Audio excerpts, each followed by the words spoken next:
Hebreus capítulo 9. Ora, a primeira aliança também tinha preceito de culto divino e o seu santuário terrestre, porque foi edificado um tabernáculo, cuja parte da frente, onde estava um candelabro, a mesa e os pães da proposição, se chama o santo lugar. Por trás do segundo véu se encontrava o tabernáculo, que se chama o Santo dos Santos, ao qual pertencia um altar de ouro para o incenso, e a arca da aliança, totalmente coberta de ouro, na qual estava uma urna de ouro contendo o maná, o bordão de Arão que floresceu, e as tábuas da aliança. Sobre a arca estavam os querubins de glória, que com a sua sombra cobriam o propiciatório. Mas dessas coisas não falaremos agora com mais detalhes. Ora, depois que foram feitos todos esses preparativos, os sacerdotes entram continuamente no primeiro tabernáculo para realizar os serviços sagrados. Mas no segundo, o sumo sacerdote entra sozinho, uma vez por ano, não sem sangue, que oferece por si e pelos pecados de ignorância do povo. Com isto, o Espírito Santo quer dar a entender que o caminho do santuário ainda não se manifestou enquanto o primeiro tabernáculo continua erguido. Isso é uma parábola para a época presente, na qual se oferece dons e sacrifícios, embora estes, no que diz respeito à consciência, sejam ineficazes para aperfeiçoar aquele que presta culto, pois não passam de ordenanças da carne, baseadas somente em comidas, bebidas e diversas cerimônias de purificação impostas até o tempo oportuno de reforma.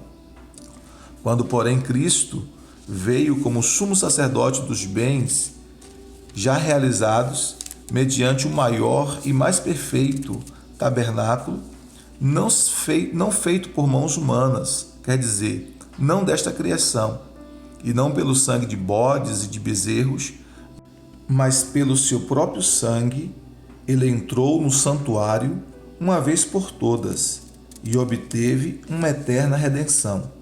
Porque se o sangue de bodes e de touros e a cinza de uma novilha, aspergidos sobre os contaminados, os santificam quanto à purificação da carne, muito mais o sangue de Cristo, que pelo Espírito Eterno a si mesmo ofereceu sem mácula a Deus, purificará a nossa consciência de obras mortas para servirmos ao Deus vivo. Por isso mesmo, ele é o mediador da nova aliança, a fim de que os que foram chamados recebam a promessa da herança eterna, visto que houve uma morte para a remissão das transgressões que foram cometidas sobre a primeira aliança. Porque onde há um testamento, é necessário constar a morte de quem o fez. Sim, porque um testamento só é confirmado depois da morte de quem o fez. Pois, de maneira nenhuma, um testamento tem força de lei enquanto ainda vive quem o fez.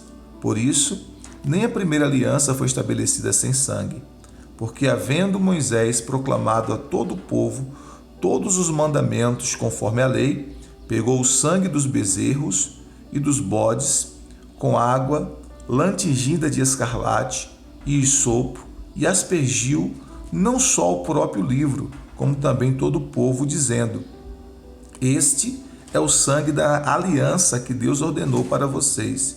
Igualmente também aspergiu com sangue o tabernáculo e todos os utensílios do serviço sagrado.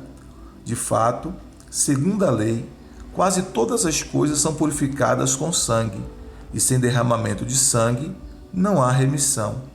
Era necessário, portanto, que as figuras das coisas que estão nos céus fossem purificadas com tais sacrifícios, mas as próprias coisas celestiais requerem sacrifícios superiores àqueles, porque Cristo não entrou em santuário feito por mãos humanas, figura do verdadeiro santuário, porém no próprio céu, para comparecer agora por nós diante de Deus.